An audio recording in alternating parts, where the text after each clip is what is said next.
Hi, I'm Mackenzie Evans, and this is Michael Hirschenberg. Nice to see y'all. Yeah, and we are with the Hirschenberg Group, and today we're going to be talking about 6 upgrades to consider when getting a new build. And if you like this material, please click subscribe to see additional content like this. So the first upgrade that we recommend is the kitchen. We typically recommend that if the builder has an option to get the 42-inch cabinets, definitely get those, and even potentially cabinets that go up to the ceiling. We also recommend that you go with more of a gourmet kitchen. This typically means a double oven, a built-in microwave, and a larger island. Yep. And if you have an option to have a gas line added, or even just that plug for a gas line, that's probably one of the most common requests that we get for people wanting to add that gas burner, the gas stove to the kitchen. And then the second request, I think I hear more so than any, is the soft close doors. Yes, for the cabinets and the drawers. Yeah, so you have that option from your builder. Just might even ask what that cost would be. It'll help you out in the long run on your exit. Something that every buyer wants to see in a home. So definitely increases that value. Definitely does. So the next thing that we recommend when looking at upgrades for new builds is the extra plumbing. So if you want or are considering putting in a wet bar or an additional bathroom, things like that, it's easier to add in rough plumbing in the design phase or the build phase of a new construction than it is to add those things later on once you've moved into the home.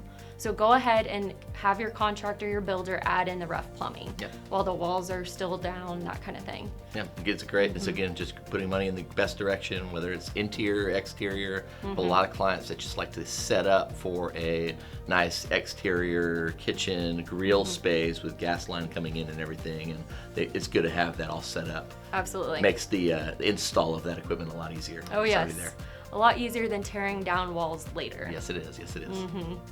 So the third upgrade we recommend, and this kind of goes along with the plumbing, is to add any of the plugs or fixtures, lighting, that extra canned lighting, things like that is definitely easier in the design phase of a new build than it would be to add those things later, again, while you have to take down walls or drill holes in walls, things like that. Typically this is done at a low voltage meeting with your builder that's in place. It's kind of towards the middle to end after drywall is up.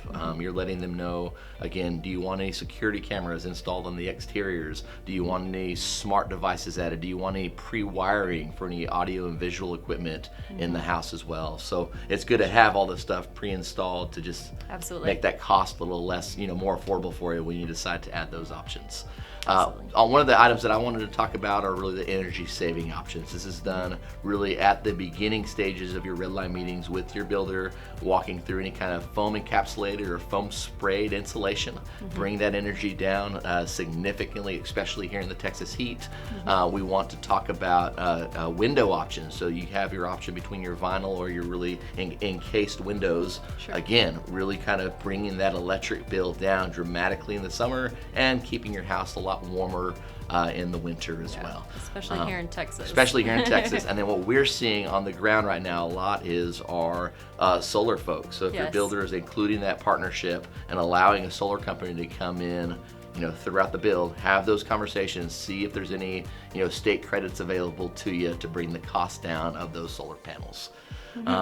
Again, everything is bigger in Texas, so we get this request a lot. Michael, Mackenzie, where can we park our big Texas-sized truck? Yes, and we do get this a lot. And so we want to be able to ask those questions with our builder at our red line or designing meetings. Hey, do I have an option for a finished out garage with a little bit more depth to it, a little bit more height? And can I get those epoxy floors as well, just to make it look cleaner? Especially if you're parking a new Corvette out there, you want it to be in a nice showroom type of environment. Lastly, talking about another upgrade that we're hearing most of is flooring. A customer is trying to see, is it worth me upgrading flooring now or later? I would say that whatever suits your lifestyle now. If you want wood floors, tile in the main areas, the kitchen, hallways, things like that, that's great. I would go with maybe having carpet and like a basic pad in the bedrooms.